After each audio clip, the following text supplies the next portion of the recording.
Okay students, good morning. Today we will discuss about a topic that is diffraction. तो diffraction topic को first of all हम general real life से इसे connect करते हैं और क्लियर करते हैं कि डिफ्रैक्शन क्या है। तो स्टूडेंट्स, इसके लिए हम क्या कंसीडर करते हैं, किसी भी एक शार्प कॉर्नर को कंसीडर करते हैं। तो मैंने क्या कर लिया, एक शार्प कॉर्नर को कंसीडर कर लिया, एक शार्प कॉर्नर को ड्रॉ कर लिया। जब भी कोई लाइट वेव इस शार्प कॉर्नर पर इंसिडेंट होगी तो इंसिडेंट होने से क्या होगा, वो अपने प्रोपगेशन पाथ से अपने आप को थोड़ा सा बेंड कर लेगी और यही जो फिनोमिना है, इसी फिनोमिना को हम क्या बोलते हैं, डिफ्रैक्शन बोलते हैं। ठीक है, deviation of the light due to the sharp corner. ठीक है, यही फिनोमिना हमारे पास में कहां पर यूज किया जाता है, डिफ्रैक्शन। अब स्टूडेंट्स, डिफ्रैक्शन जो है वो एक कंडीशन पर भी डिपेंड करता है। इट मींस डिफ्रैक्शन के लिए कंडीशन होना रिक्वायर्ड है। क्या कंडीशन होना रिक्वायर्ड है कि अगर आपके पास में जो वेव इंसिडेंट हो रही है शार्प कॉर्नर पे, उस वेव का वेवलेंथ किस रेंज में है। अगर मैं यहाँ पे वेवलेंथ की बात करूं तो ये वेवलेंथ किस रेंज में होगा, ये वेवलेंथ होगा 10⁻⁹ की रेंज में। क्योंकि जनरल अगर हम व्हाइट लाइट को डिस्कस करें, व्हाइट लाइट के अंदर वो पार्ट जो विजिबल होता है उसके लिए हम क्या बोलते हैं, 400 nm to 750 nm वेवलेंथ। तो अगर आप इस वेवलेंथ की लाइट को किसी भी ऑब्स्टेकल पर इंसिडेंट करवा रहे हो और ऑब्स्टेकल के बिटवीन जो मॉलिक्यूलर डिस्टेंस है, मॉलिक्यूलर डिस्टेंस या मॉलिक्यूलर स्पेस जो है वो भी अगर सेम रेंज का हुआ तब तो आपको डिफ्रैक्शन विजुअलाइज हो जाएगा। बट इन द केस अगर ऐसा नहीं होता है तो हमारे पास में डिफ्रैक्शन जो है वो विजुअलाइज नहीं होगा। तो स्टूडेंट्स, तो इट मींस तो है कि लाइट रे का कभी भी डिफ्रैक्शन प्रैक्टिकली हम देख ही नहीं पाएंगे। तो स्टूडेंट्स, देखा जा सकता है अगर हम इस टाइप की कोई भी रेंज को डेवलप करते हैं जहां पर ऑब्स्टेकल का जो रेंज है और जो वेव जो आपके पास में जिस वेव को आप इंसिडेंट करवा रहे हो उस वेव का जो वेव फ्रंट वेवलेंथ है वो अप्रोक्सीमेटली कहां पर आ जाए, सेम रेंज में आ जाए। इतनी बात क्लियर। अब यहां पे बोर्ड में एक क्वेश्चन आता है। क्या क्वेश्चन आता है कि जनरल लाइफ में हम साउंड वेव का डिफ्रैक्शन तो हियर कर सकते हैं, बट लाइट रे या लाइट वेव का जो डिफ्रैक्शन है वो हम विजुअलाइज नहीं कर सकते हमारी रियल लाइफ में। ऐसा क्यों? तो स्टूडेंट्स, इस क्वेश्चन का डायरेक्टली आंसर है कि रियल लाइफ में हमारे पास में जितने भी ऑब्स्टेकल्स हैं, लाइक मेरे पास में अगर एक वेव फॉरवर्ड डायरेक्शन में मूव कर रहा है तो मेरे पास में गेट एक ऑब्स्टेकल हो सकता है, मेरे पास में चेयर्स ऑब्स्टेकल्स हो सकती हैं। ठीक है, मेरे पास में कोई भी मेज एक ऑब्स्टेकल हो सकता है। तो जितने भी ऑब्स्टेकल्स रियल लाइफ में हमारे पास में होते हैं उन सभी ऑब्स्टेकल्स का जो मॉलिक्यूलर डिफरेंस होता है, जो मॉलिक्यूलर डिस्टेंस होता है वो उसी रेंज का होता है जिस रेंज के हमारे पास में साउंड की वेव लेंथ होती है। अब साउंड वेव की वेवलेंथ जो होती है अगर वो दोनों सेम रेंज में होंगे तो वो डिफ्रैक्शन की कंडीशन को क्या कर रहे हैं, वेरीफाई कर रहे हैं, और अगर वेरीफाई कर रहे हैं तो वहां पे डिफ्रैक्शन होगा। बात समझ में आ रही है? दैट्स व्हाई अगर मैं रूम के अंदर खड़ा हूं और रूम के अंदर खड़ा होकर कुछ भी बोल रहा हूं तो रूम के बाहर जो भी पर्सन है वो मुझे सुन सकता है, I am audible to that person. But अगर मैं रूम में खड़ा हूं और एक अपने हाथ में किसी भी तरह से एक बल्ब को क्या कर रहा हूं, ग्लो करवा रहा हूं, तो रूम के बाहर खड़ा हुआ कोई भी पर्सन है वो उसको डिटेक्ट नहीं कर सकता, वो नहीं जान सकता कि मैंने बल्ब को जलाया, क्योंकि लाइट रे का जो डिफ्रैक्शन है वो इन जनरल जो रियल लाइफ ऑब्स्टेकल्स हैं इनसे नहीं होता। तो ये स्टूडेंट्स इन दोनों में डिफरेंस है। तो ये आपका आंसर भी हो गया आपके बोर्ड क्वेश्चन का कि रियल लाइफ में हम डिफ्रैक्शन को साउंड वेव के अकॉर्डिंग तो फील कर सकते हैं, बट लाइट रे के अकॉर्डिंग हम इसे विजुलाइज नहीं कर सकते। अब स्टूडेंट्स, अगर हम अकॉर्डिंग टू सिलेबस चलें तो अकॉर्डिंग टू सिलेबस हमारे पास में जिस टॉपिक को हमें डिस्कस करना है वो क्या है, सिंगल स्लिट डिफ्रैक्शन। ये एक बहुत अच्छा टॉपिक है बट इसमें कुछ समझने वाला पार्ट ज्यादा है। Single slit diffraction, first of all students हम इस बात को डिस्कस करते हैं कि what is single slit. Single slit क्या होता है? सिंगल स्लिट को समझने के लिए आप किसी भी एक कार्डबोर्ड को कंसीडर कर सकते हैं। एक कार्डबोर्ड को आपने लिया, लेट कंसीडर मैंने एक कार्डबोर्ड ले लिया और इसका फ्रंट व्यू आपको आपके सामने विजुलाइज कर रहा हूं। ये आपके पास में आ गया कार्डबोर्ड। इस कार्डबोर्ड में मैंने क्या किया, एक स्लिट को कट करने के लिए एक रेजर ब्लेड को लिया, रेजर वो शेविंग ब्लेड रहता है ना, उस रेजर ब्लेड को ऐसे लिया और यहां से इसे कट कर दिया। अगर मैं इसे कट करूंगा तो यहां पर एक रेक्टेंगल होल बन जाएगा। अब उसी रेक्टेंगल होल को जो हम कंसीडर एक न्यू नेम देते हैं तो हम इसे बोलते हैं स्लिट। जैसे प्रैक्टिकली मैं आपको ये चीज दिखा सकता हूं कि आपके पास में ये जो पार्ट है ये तो काफी मतलब बड़ा बना हुआ है, बट अगर ये बहुत ज्यादा छोटा पार्ट बन जाए तो ये एक स्लिट में कन्वर्ट हो जाएगा। You can visualise this. यहां पर क्या हुआ है, बीच में मैंने एक स्लिट काटा हुआ है। आई थिंक इन लाइन्स के कारण शो नहीं हो रहा होगा, but maybe you can visualise this one according to your imagination. तो ये जो सिंगल आपने यहां से पार्ट कट किया है, ये किसका काम करेगा, ये बिहेव करेगा एज ए स्लिट। अब उसी स्लिट को हमें इस डायग्राम के अंदर रिप्रेजेंट करना है कि स्लिट के थ्रू हम डिफ्रैक्शन को कैसे प्राप्त कर सकते हैं, किस पे, स्क्रीन पे। तो स्टूडेंट्स ये सेम केस था, तो इस सेम केस को मैं क्या करता हूं, डायग्राम में ड्रॉ करता हूं। तो डायग्राम में ड्रॉ करते हुए मैं इसे कैसे ड्रॉ करूंगा, लाइक दिस। ये आपके पास में ऑब्स्टेकल हो गया जिसके अंदर आपने क्या किया है, एक स्लिट को कट किया है। देखो आई नो जो विड्थ ऑफ द स्लिट है वो बहुत ज्यादा कम है, बहुत छोटी आपने क्या किया, विड्थ ऑफ स्लिट को कट किया है। स्लिट का जो विड्थ है वो बहुत कम है, बट स्टिल क्योंकि मुझे डायग्राम को ड्रॉ करना है और आपके हर पॉइंट को डिस्क्राइब करना है, दैट्स व्हाई मैंने इसको क्या कर दिया, थोड़ा सा बड़ा रिप्रेजेंट किया। कोई डाउट नहीं। अब क्या हुआ कि ये हमारे पास में सेम पार्ट है, ये उतना सा पार्ट इसको रिप्रेजेंट कर रहा है, स्लिट को रिप्रेजेंट कर रहा है, और हम यहां पर क्या कर रहे हैं, विड्थ ऑफ द स्लिट हम कंसीडर कर सकते हैं, width of the slit that is equals to क्या हो गया, that is equals to A. ये हमारे पास में क्या हो गया, विड्थ ऑफ द स्लिट। अब हम क्या करेंगे, इस स्लिट पे parallel beam of the light incident करवाएंगे। अगर मैं यहां पे beam of the light incident करवाऊंगा, beam of light, then according to Huygens principle, students अगर हम हाइगेन प्रिंसिपल को डिस्कस करें तो हाइगेन प्रिंसिपल के अकॉर्डिंग क्या होगा कि पैरेलल रेज इंसिडेंट नहीं हो रही, यहां पे एक प्लेन वेव फ्रंट इंसिडेंट हो रहा है। और प्लेन वेव फ्रंट की एक खास बात होती है क्या, कि प्लेन वेव फ्रंट या कोई भी वेव फ्रंट हो तो उस वेव फ्रंट का हर each and every point which you can consider on that wave front will behave like a source. That means क्या है कि इस वेव फ्रंट को जहां पर मैं, जिसको मैं यहां पे कंसीडर कर रहा हूं, that wave front is called AB wave front.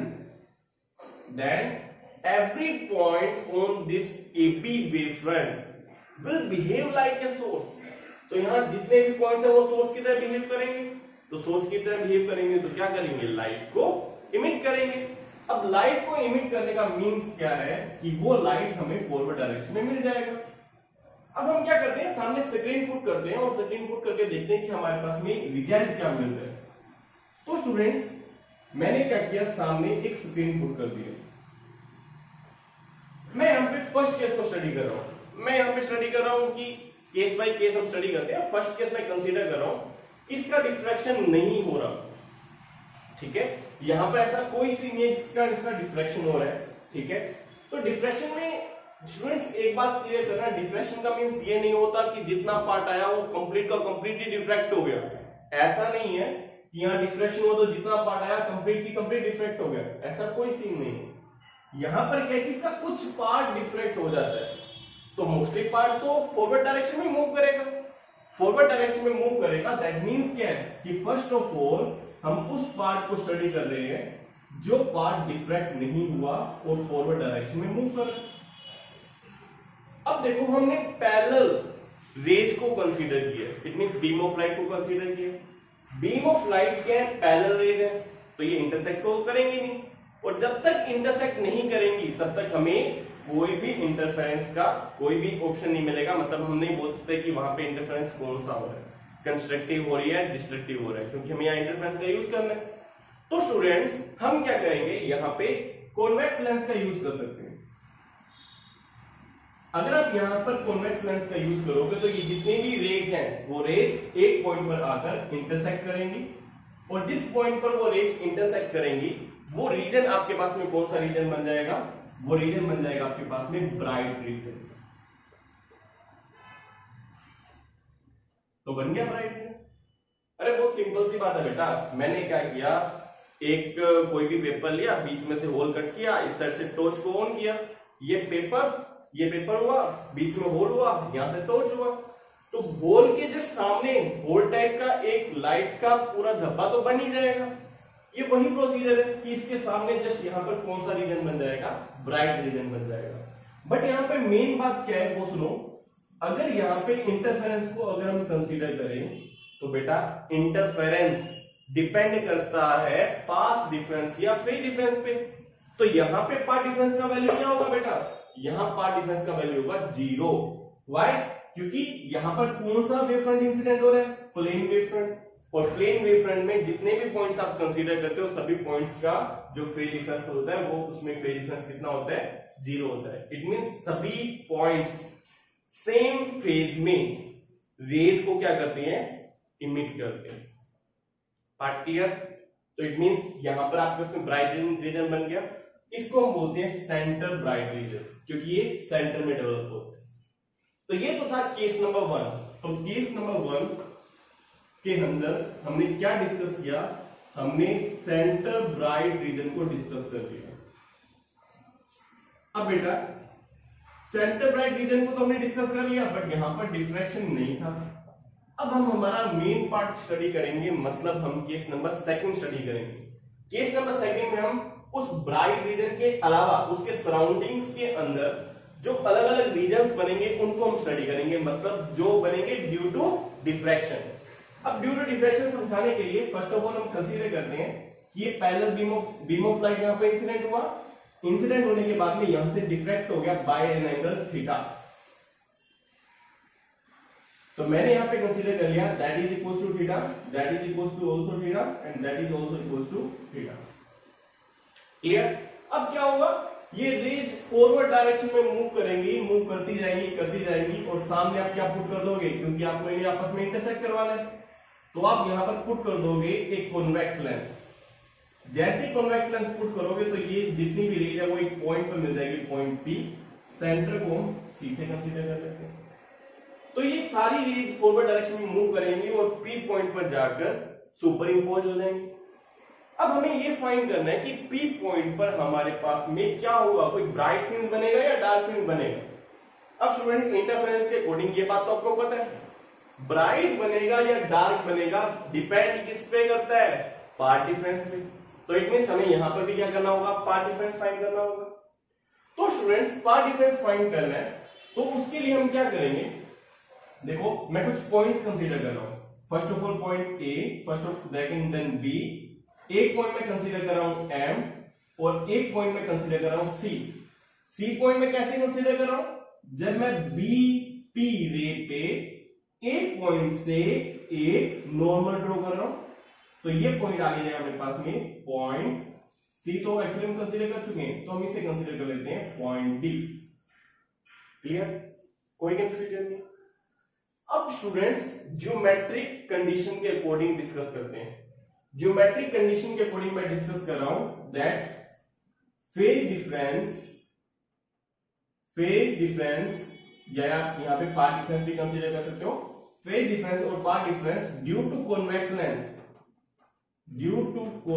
Lens is equals to 0। मतलब कॉन्वेक्स लेंस यहां पे कोई भी पाथ डिफरेंस या फेज डिफरेंस प्रोड्यूस नहीं करेगा। जो रेज है उनमें जो पाथ डिफरेंस है हम उसी को ही कंसीडर करेंगे। तो बेटा क्या हुआ कि अगर मैं यहां तक का पार्ट आपसे छुपा दूं तो रिमेनिंग जो पार्ट है वो सेम लेंथ को कवर कर रहा है। सेम लेंथ को कवर करने का मींस क्या है कि ए से लेके पी तक जितनी ये रे डिस्टेंस कवर कर रही है उतनी डी से लेके पी तक ये रे भी कवर कर रही है। तो इन दोनों रेज के बिटवीन पाथ डिफरेंस कितना हुआ, दैट इज इक्वल टू 0। अगर मैं यहां पे डिस्कस करूं ए से बी के बिटवीन कितना पाथ डिफरेंस प्रोड्यूस हो रहा है, तो वो पाथ डिफरेंस 100% किसके इक्वल होगा, एडी के इक्वल होगा। एडी क्या रिप्रेजेंट करेगा, एडी यहां पे पाथ डिफरेंस को प्रोड्यूस करेगा। तो यहां पे केस नंबर 2 में मैं ये बात बोल सकता हूं, पाथ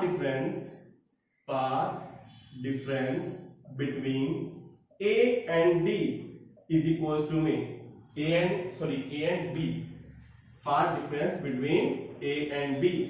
तो ये किसके इक्वल आएगा बेटा? बीडी के इक्वल आएगा। Then that is equals to में बीडी। ये बात क्लियर? अब वहां ब्राइट बनेगी या डार्क फ्रिंज बनेगी वो डिपेंड करेगी पार्ट डिफरेंस पे। तो पार्ट डिफरेंस का वैल्यू फाइंड कर लो। We are having the triangle ABD in the right angle triangle हम ये कंसीडर कर लेते हैं। मैं क्या कर रहा हूं? कंसीडर कर रहा हूं कि ये फिलहाल लैम्डा के इक्वल हो सकता है। उससे पहले मैं बीडी का वैल्यू फाइंड कर रहा हूं। बीडी का वैल्यू फाइंड करने के लिए मैं राइट एंगल ट्राइंगल का यूज करूंगा, राइट एंगल ट्राइंगल एबीडी। तो बेटा सामने देखो, अगर मैं स्लिट का विड्थ ए कंसीडर कर रहा हूं ये एंगल थीटा है तो 100% ये एंगल भी थीटा हो जाएगा। तो इसमें मुझे वैल्यू किसका फाइंड करना है? बीडी का वैल्यू फाइंड करना है। तो मैं यहां पे यूज करूंगा राइट एंगल ट्राइंगल में sin theta is equals to में वैल्यू क्या है बेटा? बीडी ओवर में आपके पास में जो हाइपोटेन्यूस है दैट इज एबी। तो बीडी ओवर में एबी, आपको एबी का वैल्यू पता है दैट इज ए। तो बीडी का वैल्यू आपके पास में क्या आ जाएगा? ए साइन थीटा। जस्ट थोड़ी देर पहले मैंने डिस्कस किया कि डायग्राम के अकॉर्डिंग मैंने इतना ज्यादा इसे क्या किया, थीटा एंगल पे टर्न किया, बट डिफ्रैक्शन इन एक्चुअल बहुत कम एंगल पर होता है। इट मींस क्या कि थीटा का वैल्यू मिनिमम है। In every case when theta is minimum, then sin theta is equals to में theta. Then we can write, what we can write? We can write BD is equals to में a theta. Clear? Why? The reason is sin theta is approximate equal to theta when theta is smaller. तो students ये part clear हुआ।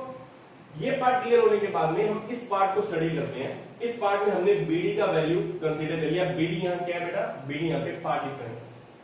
अब case number 2 के अंदर हम part A consider कर लेते हैं। If BD is equals to में लैम्डा, मतलब अगर पार्ट डिफरेंस को मैं लैम्डा कंसीडर कर रहा हूं तो उस केस में क्या होगा? तो उस केस में क्या होगा बेटा? यहां से लेके यहां तक का पार्ट डिफरेंस मतलब बीडी का वैल्यू किसके इक्वल आ जाएगा? लैम्डा के इक्वल आ जाएगा। अब यहां बेटा कुछ इंटरेस्टिंग पॉइंट है, कुछ ऐसा पॉइंट है जो आपको समझना है, क्लियर करना है। तो उसको समझने के लिए मैं एक विजुअलाइजेशन बनाता हूं। क्या? इस AB पार्ट को मैं यहां पर ड्रॉ कर रहा हूं। ये पार्ट A और ये पार्ट आपके पास में आ गया B। क्लियर? इसकी सेंटर पार्ट को मैं M पार्ट को यहां पर ड्रॉ कर देता हूं, दैट इज M। अगर मैं यहां पे कंसीडर करूं कि A और B के बिटवीन जो फेज डिफरेंस है वो लैम्डा के इक्वल है, तो इसको मैं दूसरे वर्ड्स में क्या बोल सकता हूं कि यहाँ पे फेज डिफरेंस कितना है? 2 पाई के इक्वल है। और 2 पाई बेटा कितना होता है? 360 डिग्री होता है। तो स्टूडेंट्स ये देखो, अगर मैं A to B तक मूव कर रहा हूं और मेरे पास में कितना फेज डिफरेंस आ रहा है? 360 का, तो मैं इसे 0 कंसीडर कर सकता हूं और ये कर सकता हूं कि यहाँ ये किस फेज पे है? ये 360 डिग्री फेज पे। ये पार्ट क्लियर हो रहा है? तो एकदम से A to B तो हम रीच नहीं कर रहे हैं, हम तो 1 by 1 आगे क्यों मूव कर रहे हैं। और इस 1 by 1 के अंदर हम डिस्कस कर रहे हैं AB एक वेव फ्रंट को, और वेव फ्रंट का ईच एंड एवरी पॉइंट किसकी तरह बिहेव करता है? वो बिहेव करता है सोर्स की तरह। तो इट मींस क्या है कि जितने पॉइंट्स मैं यहां पर कंसीडर कर सकता हूं, लेट कंसीडर कि ये 0 है, ये 360 है, ये डायरेक्टली 360 तो बना नहीं होगा, पहले 0 से 1 पर आया होगा, फिर 2 पर आया होगा, 3 4 5 6 कंटिन्यू 180, देन 181 182 183 एंड कंटिन्यू 360। ऐसा ही फेज डिफरेंस हो रहा होगा। मतलब मैं कहना क्या चाहता हूं कि इस पॉइंट और इसके जस्ट नीचे वाले पॉइंट में फेज डिफरेंस कितना होगा? 1 डिग्री का। पॉइंट ए और सेकंड नंबर पॉइंट के बिटवीन डिफरेंस कितना होगा? 2 डिग्री का फेज डिफरेंस होगा। देन अगेन अगले पॉइंट्स के बिटवीन 3 डिग्री का फेज डिफरेंस होगा। नेक्स्ट पॉइंट के बिटवीन 4 डिग्री का फेज डिफरेंस होगा। तो जितने पॉइंट्स मैं यहां पे कंसीडर करता जाऊंगा तो फेज डिफरेंस भी इंक्रीज होता जाएगा। बात समझ में आ रही है? और एक पॉइंट आएगा M जो किसको रिप्रेजेंट करेगा? जो इसके हाफ को रिप्रेजेंट करेगा। जब फेज डिफरेंस का वैल्यू कितना हो जाएगा? 180 डिग्री हो जाएगा। अब स्टूडेंट्स इंटरफेरेंस, जब फेज डिफरेंस 180 डिग्री हो गया तो पाथ डिफरेंस कितना हुआ? λ/2। और जब पाथ डिफरेंस λ/2 होगा तो कौन सा इंटरफेरेंस होगा? Destructive interference.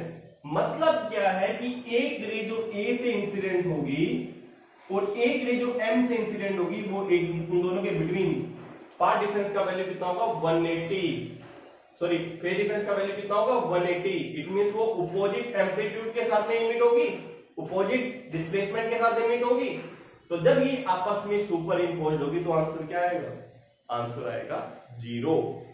बात समझ में आ रही है? क्योंकि यहाँ पे ये दोनों रेज आपस में, दोनों रेज के आपस में कौन सा इंटरफेरेंस होगा, डिस्ट्रक्टिव इंटरफेरेंस। यहां से आपको एक बात को कैच करना है कि जिन दो पॉइंट से निकलने वाली रेज के बिटवीन जो फेज डिफरेंस है वो 180 होगा, वो एक दूसरे को कैंसिल आउट कर देगी। तो ये सेम केस किसमें होगा बेटा, 0 के बाद में यहां पे आएगा 1 और यहां पर आएगा 180 के बाद में 181। अब इस 1 और 181 में कितना फेज डिफरेंस, 180 का, ये एक दूसरे को कैंसिल आउट कर देगी। देन अगेन अगर मैं यहां पे 2 कंसीडर करता हूं तो यहां क्या आ जाएगा, 182 आ जाएगा। फेज डिफरेंस कितना, 180 का, अगेन कैंसिल आउट। अगर आपके पास में यहां पर 3 डिग्री का फेज आ रहा है, यहां पर फेज कितना आ रहा होगा 183 का, अगेन 180 का फेज डिफरेंस, कैंसिल आउट। तो स्टूडेंट्स यहां पे मैं क्लियर क्या करना चाहता हूं कि 0 to m अगर मैं पूरे को एक पार्ट कंसीडर कर लूं तो जितने पॉइंट्स यहां पर प्रेजेंट हैं a to m में उतने ही पॉइंट m to b में भी प्रेजेंट है, क्योंकि ये इनएक्चुअल है क्या, डिफरेंट ही है। तो जितने पॉइंट्स यहां प्रेजेंट होंगे उतने पॉइंट्स m to b भी प्रेजेंट होंगे। और a to m से निकलने वाली रेज को, मतलब इस पार्ट से निकलने वाली रेज को ये पार्ट से निकलने वाली रेज क्या कर देंगे, कैंसिल आउट कर देंगे। और इन दैट केस जब ये कैंसिल आउट हो गए तो एट पॉइंट P आपके पास में कौन सा फ्रिंज बनेगा, डार्क फ्रिंज बनेगा। क्लियर हुई बात? तो पॉइंट P पर कौन सा फ्रिंज बनेगा, वहां पर आपके पास बनेगा डार्क फ्रिंज। और ये किस रीजन के कारण हुआ, जब यहां पे पाथ डिफरेंस का वैल्यू क्या हुआ, लैम्डा हुआ। तो यहां से मैं आपको एक कॉन्सेप्ट सेट करवा देता हूं, क्या कि लैम्डा बाय 2 के जितने भी आपके पास में पॉइंट्स आएंगे, मतलब क्या है कि इस AB स्लिप पर आप जितने भी पॉइंट्स लैम्डा बाय 2 के कंसीडर कर पाओगे, जैसे इस और इस पॉइंट के बिटवीन पाथ डिफरेंस कितना, लैम्डा बाय 2, क्योंकि फेज डिफरेंस कितना 180, तो पाथ डिफरेंस कितना, lambda by 2। Then again next वाले पर कितना, लैम्डा बाय 2। तो दो different lambda by 2 phase difference वाले जो पार्ट्स होंगे वो एक दूसरे को क्या कर देंगे, कैंसिल आउट कर देंगे। ये बात क्लियर? तो इट मींस क्या है, ये सेम बिहेवियर तब भी होता जब मैं यहां पे कंसीडर कर लेता B part if BD is equal to 2 lambda. अब अगर मैं BD का वैल्यू 2 लैम्डा कंसीडर करता तो मेरे पास में क्या केस बनता बेटा, मेरे पास में एक केस बनता है कि ये पार्ट A है, ये पार्ट मेरे पास में B है, और इन दोनों के बिटवीन जो मेरे पास में फेज डिफरेंस है, पाथ डिफरेंस है, उसका वैल्यू किसके इक्वल है, 2 लैम्डा के इक्वल है। तो बताओ लैम्डा बाय 2 के कितने पार्ट बन जाएंगे इस AB वेवफ्रंट में, लैम्डा बाय 2 के 1 2 3 एंड 4 पार्ट बन जाएंगे। इस पार्ट और इस पार्ट में फेज डिफरेंस कितना, लैम्डा बाय 2 का, ये कैंसिल आउट हो गया, ये एक दूसरे को कैंसिल आउट कर देंगे, कहां पे, P पॉइंट पे। अगेन थर्ड और फोर्थ पार्ट में फिर फेज डिफरेंस कितना है, 180 का, पाथ डिफरेंस कितना है, लैम्डा बाय 2 का, तो ये फिर एक दूसरे को कैंसिल आउट कर देंगे। तो इट मींस क्या है कि ये दोनों पार्ट एक दूसरे को कैंसिल आउट कर देंगे, ये दोनों पार्ट एक दूसरे को कैंसिल आउट कर देंगे। तो अगेन पॉइंट P पर क्या बनेगा, डार्क फ्रिंज। क्लियर हो गया? तो क्वेश्चन ये है कि अगर इससे डार्क फ्रिंज बन रहा है तो ब्राइट फ्रिंज कैसे बनेगा। तो स्टूडेंट उसके लिए देखो, उसके लिए देखने से पहले हम इसको एक बार क्लियर कर देते हैं। क्या, whenever path difference is equals to n lambda, we got dark fringe, on the screen. Clear? और n lambda किसके इक्वल होगा in that case? In that case n lambda is equals to theta. That means क्या, in that case theta is equals to n lambda by a. Whenever theta is equals to n lambda by a, we got, what is the theta? Theta is this one. Whenever this theta is equals to n lambda by a, we know the value of wavelength of the ray of incident, and we know the value of width of the slit. So we know the both value. When the theta is equals to n lambda by a, then we got dark fringe on that point on the screen. Clear? अब हम यहाँ पे case second number study कर लेते हैं, case number B study कर लेते हैं. If BD is equals to में 3 lambda by में 2, if BD is equals to में 3 lambda by में 2, अभी 3 lambda by में 2 कंडीशन क्या है बेटा? इट मींस क्या है कि अब A और B पार्ट में जो फेज डिफरेंस है वो 3 lambda by 2 है. तो मैं lambda by 2 के कितने पार्ट कंसीडर कर सकता हूं? 3 पार्ट. अगर मैं lambda by 2 के 3 पार्ट कंसीडर करता हूं तो देखो 3 पार्ट मेरे पास कैसे बनेंगे? ये पॉइंट A, ये पॉइंट B, ये फर्स्ट पार्ट, ये सेकंड पार्ट, ये फर्स्ट पार्ट, ये सेकंड पार्ट और ये थर्ड पार्ट. यहां से जो वेव इमिट हो रही है उनको ये वाला जो पार्ट है वो क्या कर देगा? कैंसिल आउट कर देगा, बिकॉज दोनों में कौन सा इंटरफेरेंस होगा? Destructive interference. पर ये जो थर्ड पार्ट होगा वो थर्ड पार्ट पॉइंट P पर रीच करेगा और कौन सी फ्रिंज को डेवलप करेगा? ब्राइट फ्रिंज को डेवलप करेगा. बात समझ में आ रही है? बट ये जो थर्ड पार्ट है वो कोई कंस्ट्रक्टिव इंटरफेरेंस नहीं कर रहा.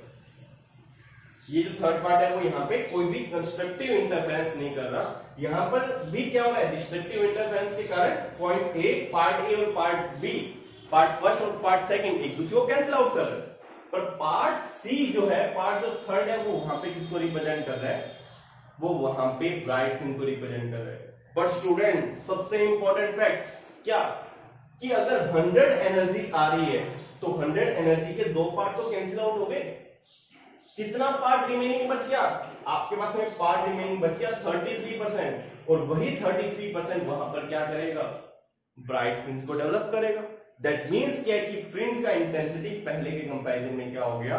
डाउन हो गया.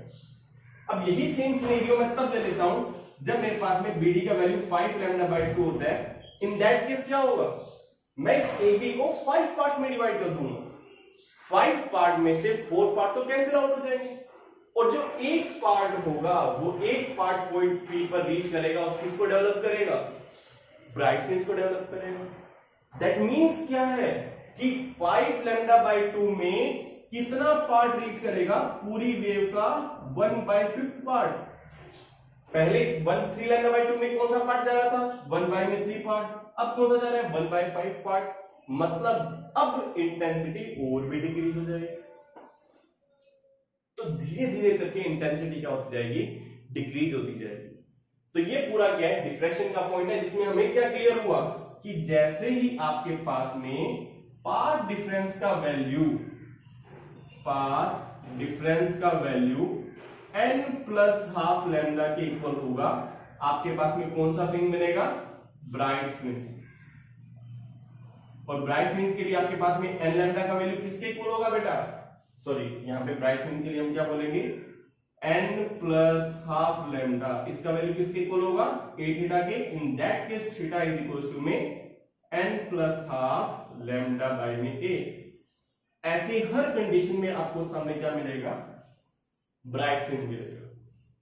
तो आई थिंक स्टूडेंट्स डिफ्रैक्शन अब आपके लिए कोई प्रॉब्लम नहीं है, बहुत सिंपल था और इजीली क्लियर हो गया.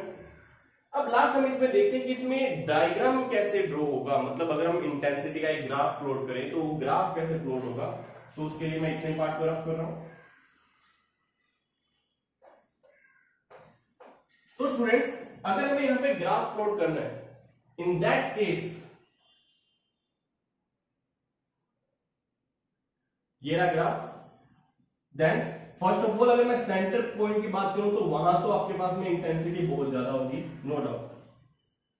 आपके पास में सबसे पहले डार्क कब बनेगा? जब यहां पे एंगल का वैल्यू कितना हो जाएगा? लैम्डा बाय में a.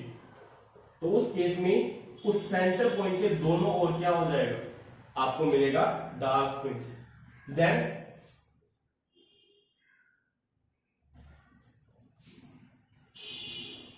Then again bright fringe, but on which case?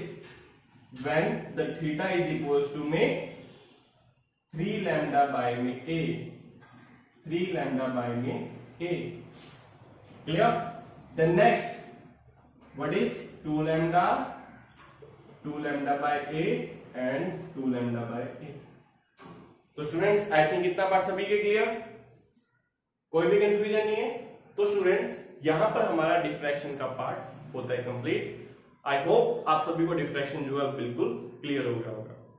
Okay, thank you, bye bye and have a nice day ahead.